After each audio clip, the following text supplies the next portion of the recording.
too soon we had to tear ourselves away from Paris, but we softened the parting with the joy of some real motoring on the lovely roads of France.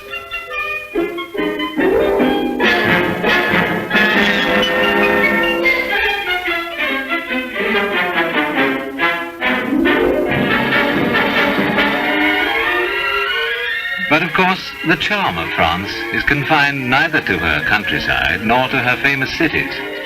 This is Auxerre on N5, the road to the south.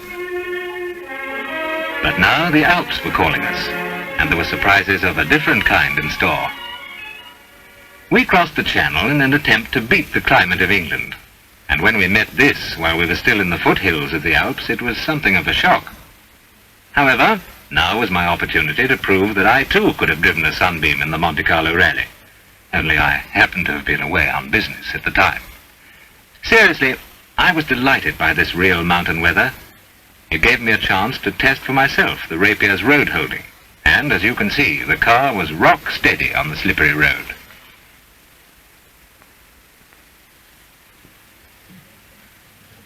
And here's the summit. Although we were not at all pressed for time, I had not hung about on the way up, and it was easy to see why the rally boys and girls have done so well on Sunbeams.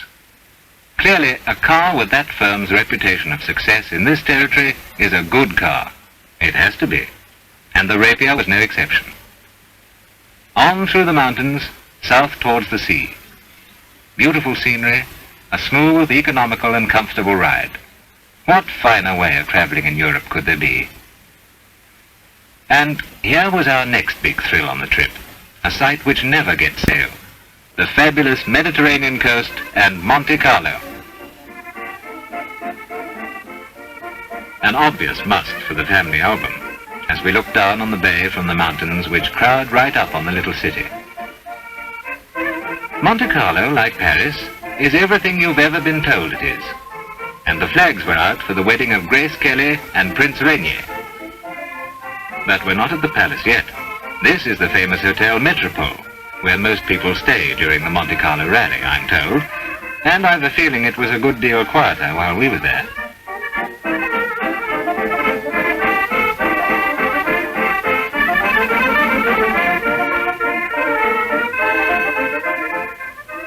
There were several days still to go, but excitement was swiftly mounting for the royal wedding, and it was only a short stroll from our hotel to the cathedral.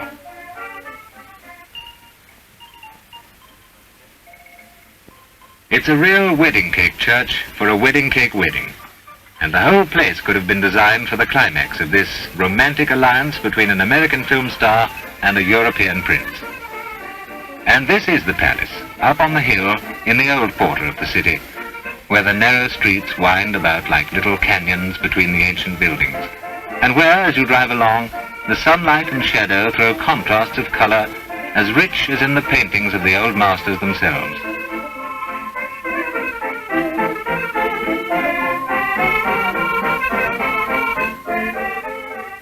The casino, from which the citizens of Monaco derive most of the revenue of their little independent state. Imagine being able to live in a place like this and not pay income tax.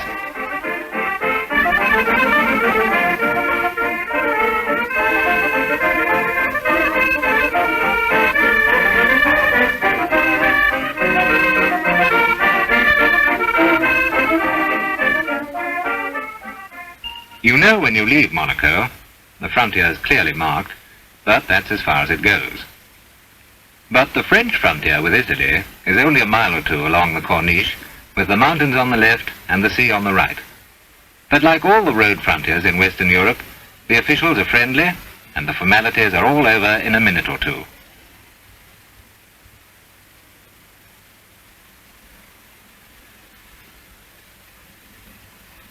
We carried on along the coast road for quite a way.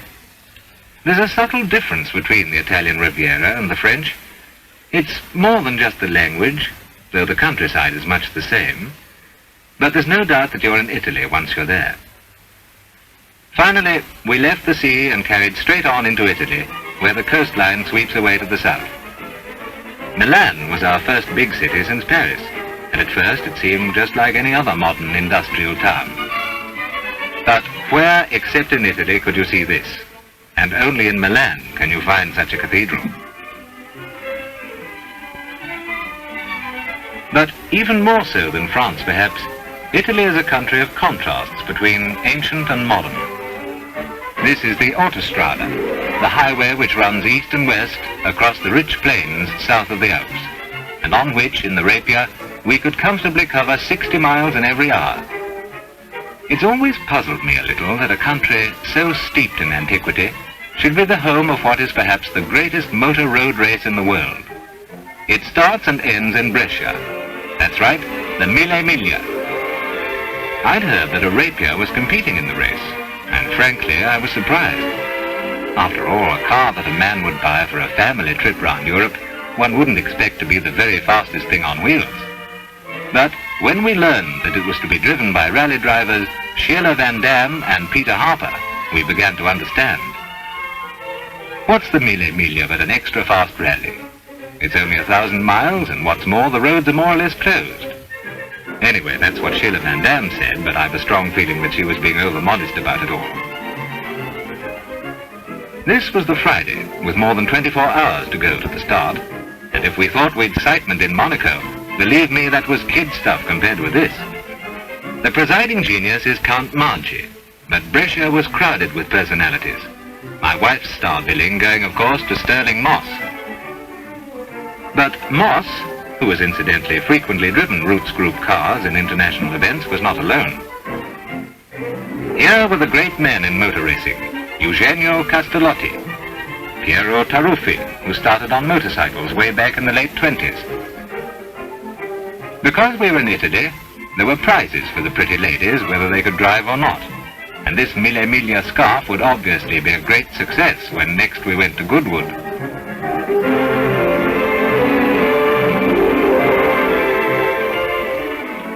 The huge scoreboard stood ready, but meantime, everyone in town was down at the scrutineering.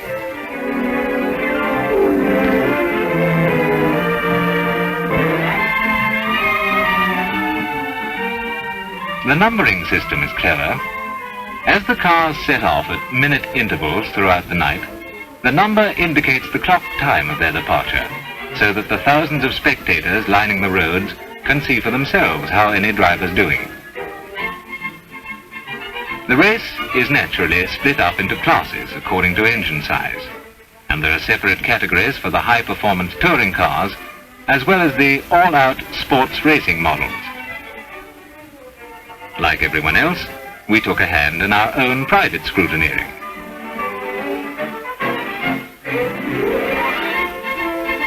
There were 2 Rapiers in the race, this one with German drivers, and the Sheila Van Dam Peter Harper car. And seeing them standing there in the middle of it all made us very proud to be driving a Rapier ourselves.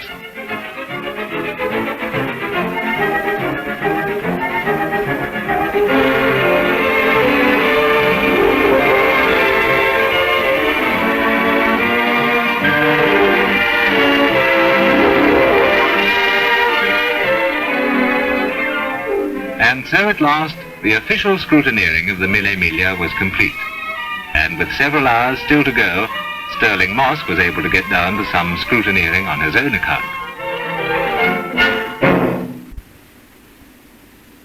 As we watched the crowds assembling in Brescia for the start on that Saturday evening, we knew that all over northern Italy, wherever the roads of the Mille Miglia go, so the people were gathering to watch the race. And what did they see, these people who braved the almost continuous rain, the cold hours of the very early morning, the very real danger to life and limb? For make no mistake, the Mille Miglia is a dangerous race.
The brilliant young Eugenio Castellotti was to set all Italy cheering with his outright victory in the big Ferrari, a car virtually built for the race. A car more closely related to a Grand Prix single-seater than anything you and I are ever likely to drive.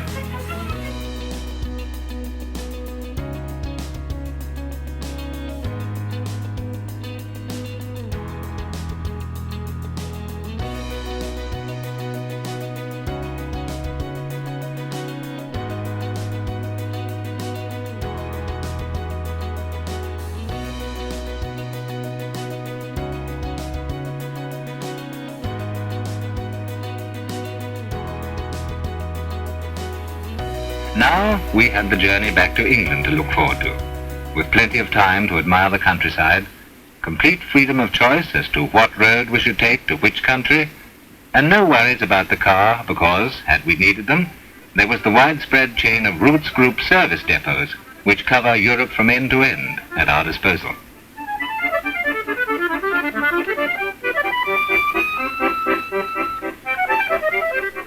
We hadn't really thought very much about the route back.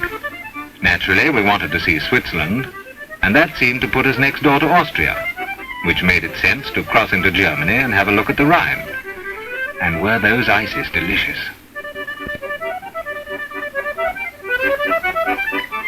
By the way, if you're touring in Italy, you can buy petrol coupons when you enter the country. It saves a lot of money. Petrol is expensive, even with an economical car like the Rapier, and with such choice of food and wine to tempt us, we were grateful for this economy and spent the money on more romantic things.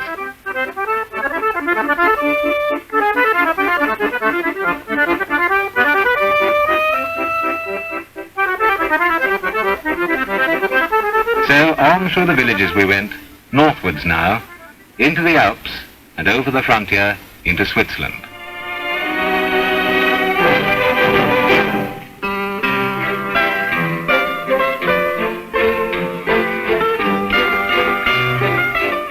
One understands that the roads are pretty rugged on the Alpine Rally. Well, it seems their continued success in that grueling event has taught the Roots people quite a bit about suspension. So the likes of you and me cash in on other people's efforts. After all, even when you're not in a hurry, a smooth ride on a rough road means a lot.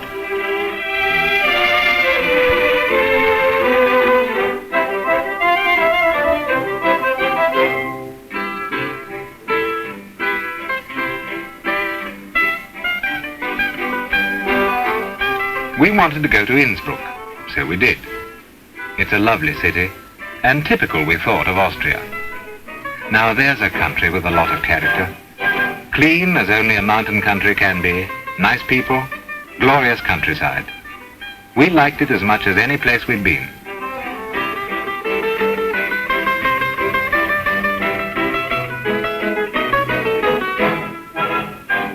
We spent a long time looking round the city and reading up its history. History makes sense somehow when you visit a place, and Innsbruck's story is the history of Central Europe. But now we started to remember we had a date with a ferryboat 600 miles away at Ostend, and we still had to make the German frontier.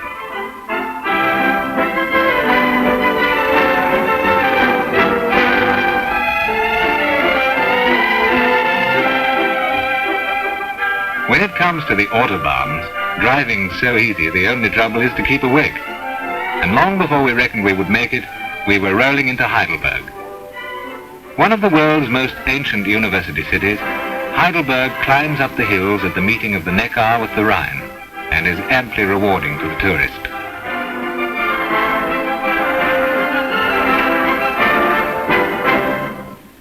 And then that journey following the Rhine. It's difficult to realize that such a beautiful river could have played so grim a part in Europe's history. You'd have thought people would have forgotten about wars in surroundings such as these.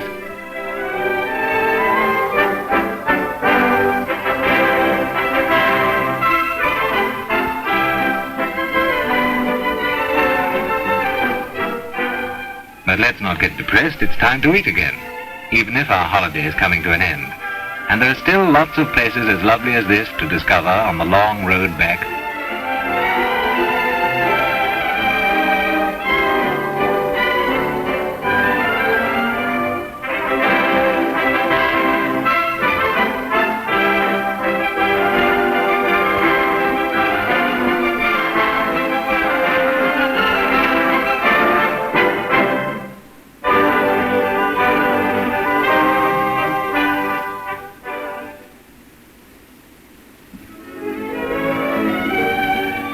I'm glad the sun was setting as we rolled off the final miles along the Belgian highway to catch the midnight boat.